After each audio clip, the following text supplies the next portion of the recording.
Assalamualaikum warahmatullahi wabarakatuh.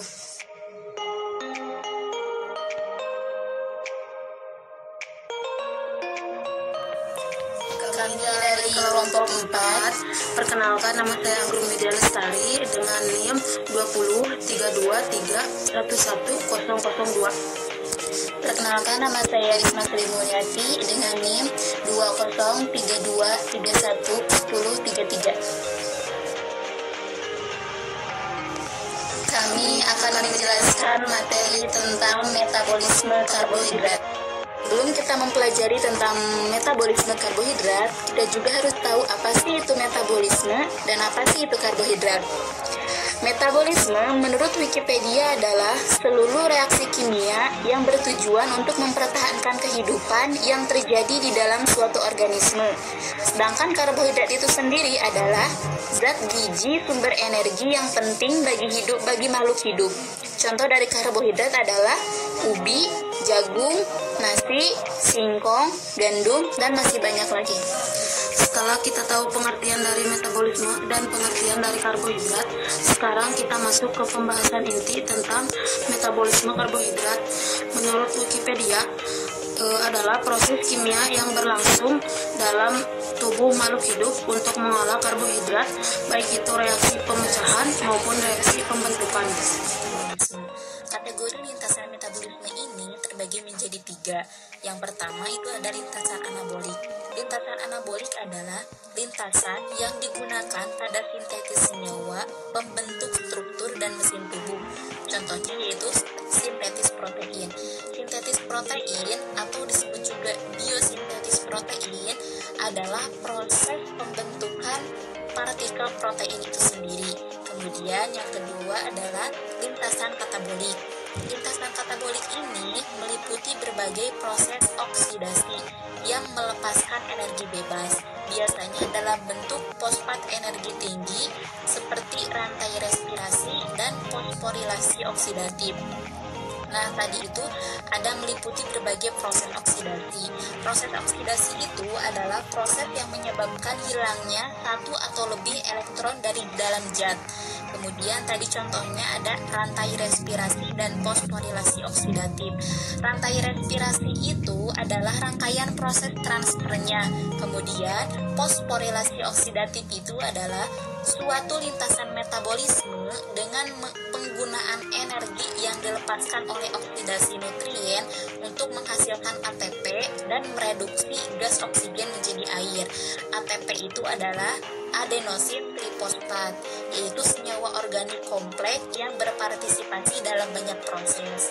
Kemudian yang ketiga itu ada lintasan amfibolik atau pertimpangan, yaitu yang memiliki lebih dari satu fungsi dan terdapat pada pertimpangan metabolisme, sehingga bekerja sebagai penghubung antara lintasan anabolik dan katabolik. Contohnya itu seperti siklus asam sitrat.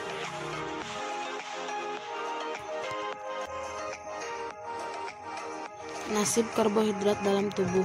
Jalur-jalur metabolisme karbohidrat atau nasib karbohidrat dalam tubuh kita yaitu karbohidrat yang berasal dari makanan seperti nasi, mie, gula, dan tepung akan diproses terlebih dahulu menjadi bentuk yang paling kecil atau paling sederhana yang disebut dengan glukosa.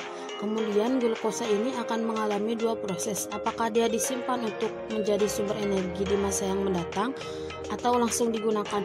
Apabila dia disimpan terlebih dahulu, maka akan disimpan dalam bentuk glikogen, di mana melalui proses glikogenesis atau pembentukan glukogen.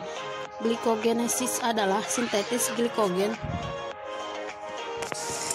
Dan apabila sudah cukup, maka sisanya akan digunakan. Ketika masa yang akan datang di mana tubuh membutuhkan glukosa, maka glikogen simpanan tadi akan diproses atau dipecah melalui proses glikogenolisis, yaitu pemecahan glikogen menjadi glukosa. Pada hati, hasil akhirnya adalah glukosa, sedangkan di otot menjadi piruvat dan asam laktat. Untuk proses yang kedua adalah pembentukan energi dari glukosa yang sudah ada dalam tubuh, di mana energi ini dalam bentuk ATP. Sebelumnya, glukosa akan diubah terlebih dahulu menjadi asam piruvat melalui proses yang dinamakan glikolisis atau pemecahan glukosa jadi asam piruvat. Proses pemecahan piruvat ini terbagi menjadi dua. Yang pertama, asam piruvat pada suasana aerob atau tersedia oksigen, dan yang kedua ada asam piruvat pada suasana anaerob atau tidak tersedia oksigen. Proses glikolisis ini berlangsung di dalam sitosol semua sel. Sitosol itu adalah bagian dari sitoplasma berupa cairan yang mengisi ruang intraselular dan berperan sebagai tempat sintetis protein. Kemudian asam piruvat tadi sebelum jadi energi atau ATP akan melalui proses yang dinamakan dekarboksilasi oksidatif sehingga menghasilkan asetil koenzim A atau disebut juga sebagai asetil CoA. Nantinya asetil CoA ini akan masuk ke dalam siklus Krebs atau sering juga disebut sebagai siklus asam sitrat atau siklus asam trikarboksilat yang berlangsung di dalam mitokondria. Mitokondria itu adalah organel yang dengan membran ganda yang ditemukan pada sebagian besar organisme eukariotik.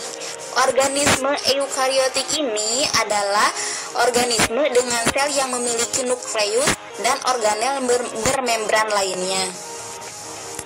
Kemudian nanti akhirnya akan menghasilkan energi yang dibutuhkan tubuh dalam bentuk ATP. Kemudian proses pembentukan glukosa yang selanjutnya itu ada gluconeogenesis.